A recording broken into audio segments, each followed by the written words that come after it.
Good morning. Today is the 23rd of the month of second Adar, and we're up to the third reading of Shemini.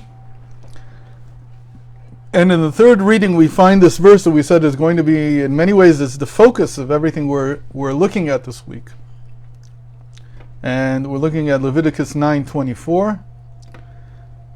We said that until Moses and Aaron blessed the people, they didn't see the end, the product of their work, of all their hard work appearing. And the point was to have the Shekhinah, to have the divine presence reveal itself.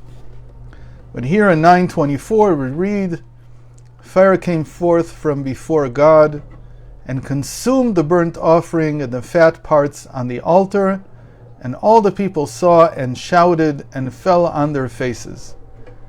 And we're going to be talking about this word shouted. We translated it here as shouted. There's a few different options. None of them are very good. The word in Hebrew is vayaronu.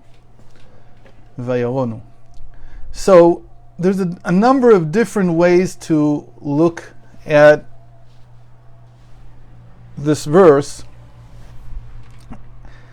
The article on Patreon that you can see on Patreon, it's not up yet, but it'll be up in a few minutes after I finish. The article in Wonders this week approaches this from a number of different directions, but the main thing is that we're always interested in finding or creating a vessel that can contain a spiritual experience. In other words, let's see it a different way, is that whenever there is a spiritual experience, it means by definition that we've gone beyond our physical lives. We've tapped into something spiritual. And when that happens, if there's no vessel, if there's no container, if there's no way to engarb the experience dissipates. That's the best thing that can happen, actually. And something worse that can happen is that the experience, if it's not engarbed, if it's not encapsulated in something, if we don't find a vessel that is strong enough to contain it, may also cause damage. Spiritual experiences, by definition, jolt us, and they cause things to happen that we didn't anticipate, because again, they're otherworldly. They do something else. There's all kinds of spiritual experiences. Some of them are psychological, some of them are caused by substances, some of them are the result of pressure. Not every single spiritual experience per se is actually spiritual. A lot of them are induced by something else. We know how difficult it is to integrate an experience such as a near-death experience, which many people have today because of modern medicine. The people are brought back from the brink, so to speak. Really what it means is that the brain enters a certain state in which it functions very differently than the way that we usually see the brain functioning. And people have all these very powerful experiences in that state. And if they're brought back to life, they have to find a way to integrate it. They have to find a way to continue living their lives with these experiences. And most of the time, these experiences are they tend to shatter the point of view that the person had before he had this experience. Sometimes these experiences before NDEs, near-death experiences, there were all kinds of spiritual experiences that were induced and still are by drugs. Especially all kinds of hallucinogenics that act on the brain. And people have sometimes very powerful experiences and sometimes it doesn't end well.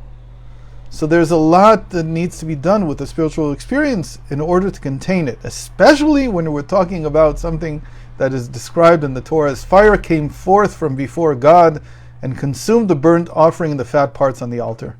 And so all the people saw and shouted and fell on their faces is not yet an ability to integrate this experience. What we're hearing is disaster, basically, or at least the inability to contain it.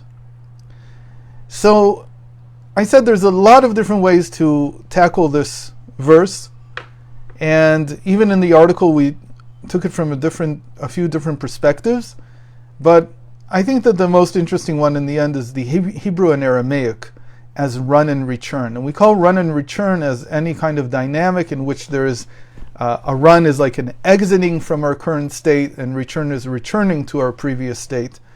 And so Hebrew and Aramaic as languages act to do this. Hebrew is meant to, especially exactly like it means, Ivri means to pass over.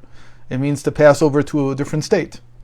And Aramaic, Arami, is actually a what we would call an indigenous person. And so Aramaic is how to return back to the original state. This is a way to think about these two languages. Now, in the ancient world, Aramaic was the lingua franca. It was the English of the ancient world. And so everybody spoke Aramaic. It was like not speaking English today. I mean, there probably were a few people, but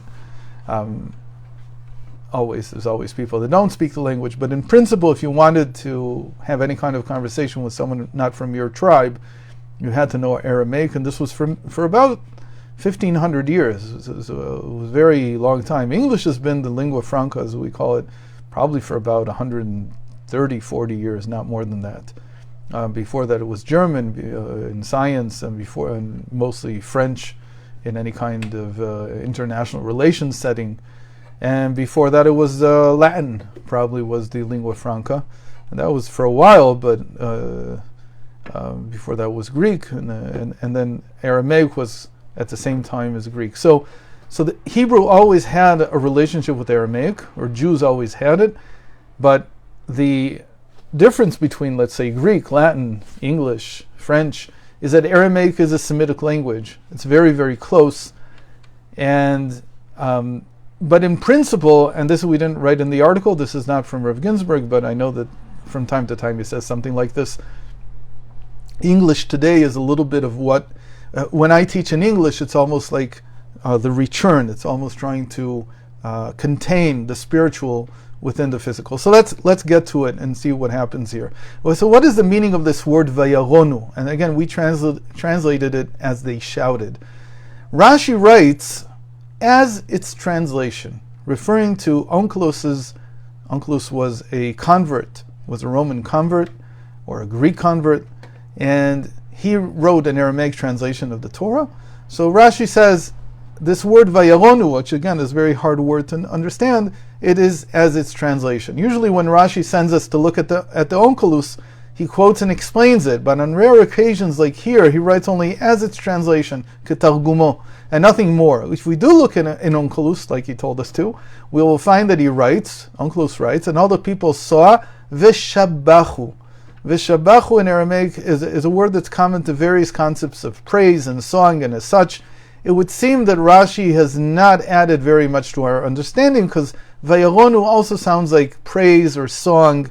So again, the original word means something very similar to that, but it's more than that, because the original word, they shout, we can also translate it as they shouted, and appears to indicate a greater arousal than would be accompanied by just praise. And again, we said they fell on their faces. They shouted and they fell on their faces. It wasn't just that they gave praise and they fell on their faces. There was something more going on. So again, we translated it as shouted to try to capture that this is more than just praise or song. So it seems to indicate an excitation that was so great that it caused them to fall on their faces. Therefore, we are led to infer that in referring us to Onkelos, the Aramaic translation, Rashi is hinting here specifically that the Torah's Hebrew text and the Aramaic translation should be unified. Normally, the relationship between the Torah's Hebrew and Onkelos' Aramaic is described as face and back, like the front and the back, which also corresponds to a relationship of run and return. To be front-facing is like to be running out of yourself. To be back-facing is to return back to where you were. As such, the Aramaic translation in general acts to settle, to return, the wonderment and excitement inferred in the original Hebrew.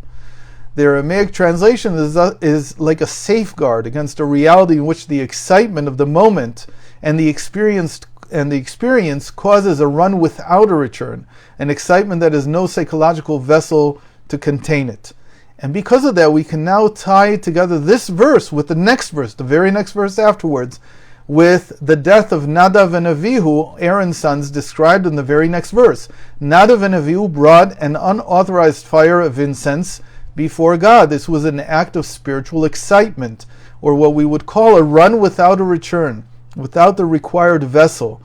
What's the required vessel? What makes it possible for us to contain the tremendous excitement that comes from serving God is God's commandment, that we're commanded. We're not doing it for the experience.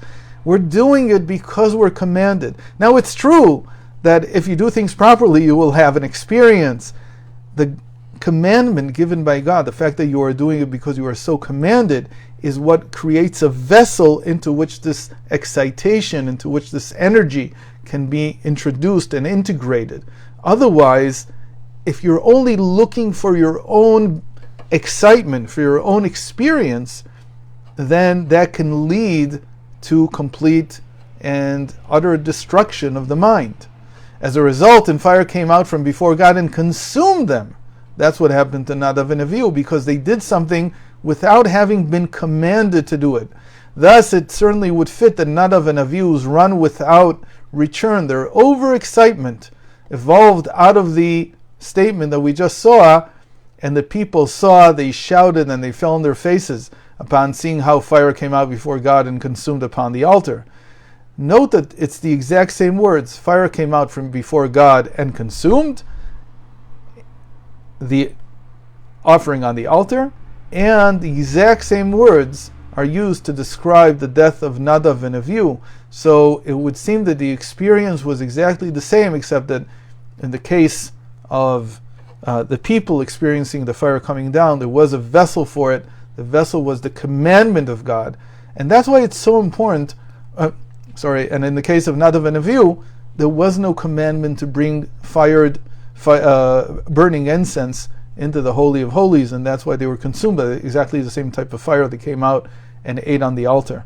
And again, the point here is double.